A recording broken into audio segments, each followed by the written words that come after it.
put my glasses on to make myself look smarter right now. So we're streaming live, and so who you So here we're with? on right now. I got to watch my language. Yeah, well, not really. Fly, man. Yeah. Fly. Very natural.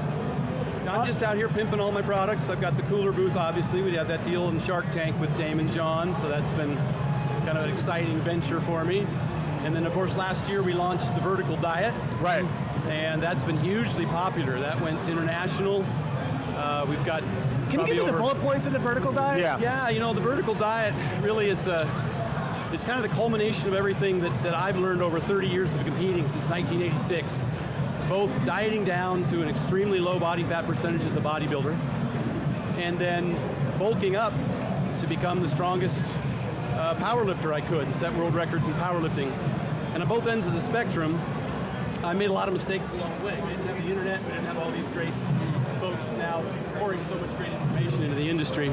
Although I did read Muscle and Fitness every week, or every month when it came out, of course, and all the leader principles. But, you know, I made a lot of mistakes. I found out a lot of things, and I think we still see it in the industry today. The people that diet, particularly the women, they get over-restrictive, and they end up with anemia, amenorrhea, hair loss from hypothyroidism, and it's just micronutrient deficiencies generally.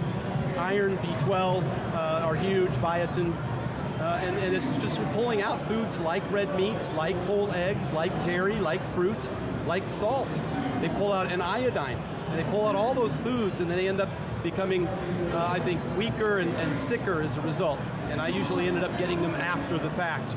They would hire a coach, get to a show, and then a week or two after the show, after the rebound, they would reach out to me because they were unhealthy. Which is so, it contradicts everything that the public thinks about fitness. I mean, you look at someone who looks like yourself, and or someone else on stage and say, oh my God, this guy's in incredible shape, which you are, but they automatically relate that with optimal health levels, where it's actually with most, it's the opposite. And I thought that was a shame, and we wear it as a badge of honor, you know, when we wake up at 4 a.m. after 5 hours of sleep to do fasted cardio, and you know, we do all this restriction, and we walk around tired and in brain fog all the time. And I know we think that the more we suffer, the better we're gonna perform. And in fact, that's not the case. And I've been proving it over and over again. I'm working with Nadia Wyatt, who's going to be competing today, who took third last year in the Olympia, second in the Arnold. And she historically had some of the same problems. She had done over-restriction. She ended up with hypothyroidism, IBS. You know, you get severe digestion problems from sucking down tons of egg whites and broccoli, which creates a biotin deficiency, and of course lots of bloating and gas and iodine deficiencies. So this year I dieted her down. She ate dairy, she ate steak every single day. She had a big, huge 12-ounce steak yesterday, and she's on stage today. She looks fantastic. Plenty of salt throughout the diet. Her energy level's great. Ate fruit every single day. So, you know, she feels great and looks even better, held on to more muscle, had more energy, was able to train heavier. So that's on one end of the spectrum. And of course I mentioned that I compete as a powerlifter as well. And I found out that the gallon of milk a day diet and the pizza, pasta, pancakes, you know, the eat everything you can to get as big as you can didn't work either. I ended up with Was that something you did when you were? Something I did many times throughout my career. I would compete. I'd get north of 300 pounds at times to be as big as I could, thinking that would translate into strength. I found out over time, after doing this repetitively for many, many years, decades actually, that there was a better way to do it. I was stronger at 274 pounds at probably 12% body fat than I was at 310 pounds at north of 20% body fat. And you're, I mean, technically, I mean, I've been a fan for a long time, and you're probably, in my eyes, one of the strongest bodybuilders that's ever lived. A lot of these principles that you've learned, because we're all aging, we all get older, but your thought process has changed a lot in the last 20 years. What would you have brought back to your younger self at 20 years old? Yeah, if I knew then what I know now, and I had the benefit, of course, later in my career of having the time and the knowledge and the resources to be able to do blood testing throughout my later career. And so on a monthly basis for the last 10 years of my competitive career, I was getting blood tests, and I was able to see the damage that I was doing at times. Certain diets and certain phases of my bulking program, I started experiencing, you know, I mentioned earlier about dieting down, and you experience metabolic adaptation, of course. Well, when you bulk up, you experience metabolic syndrome if you're not cautious about how you do it. And metabolic syndrome, of course, is fatty liver disease, it's hyperinsulinemia, high blood sugars, high blood pressure. So I experienced all of those things. I mentioned in a rant that I did once about if you want to be healthy, don't compete. And I realized along the way that I was doing what I did for a certain particular result, and it wasn't a longevity focus. And fitness and health are two completely different things. Yeah. And so, I was fit to perform a particular duty or task, which was, squatting 900 pounds, but that's not healthy. That's not something you do for longevity. Do you feel good now? I feel fantastic now, and what I discovered is that you could gain the weight if you did it more carefully, avoiding the insulin resistance, and this is what happened when Hafthor reached out to me 3 years ago. Hafthor Bjornsson, the mountain from Game of Thrones, world's strongest man.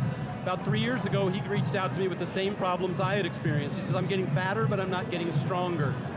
And so we did some blood tests and found out that he had low vitamin D. He had high blood sugars. Obviously, some of the symptoms of fatty liver disease and metabolic syndrome. And so initially, what we had to do was diet him down. We had to throw some choline in his diet because choline helps prevent and cure fatty liver disease. Had to get his vitamin D up, had to get a CPAP for him because he was having trouble sleeping. We had to watch his blood sugars, and a lot of foods that you eat, such as vegetable oils and the pizza, pasta, pancakes, the grains, the inflammatory foods. We had to pull all of those out.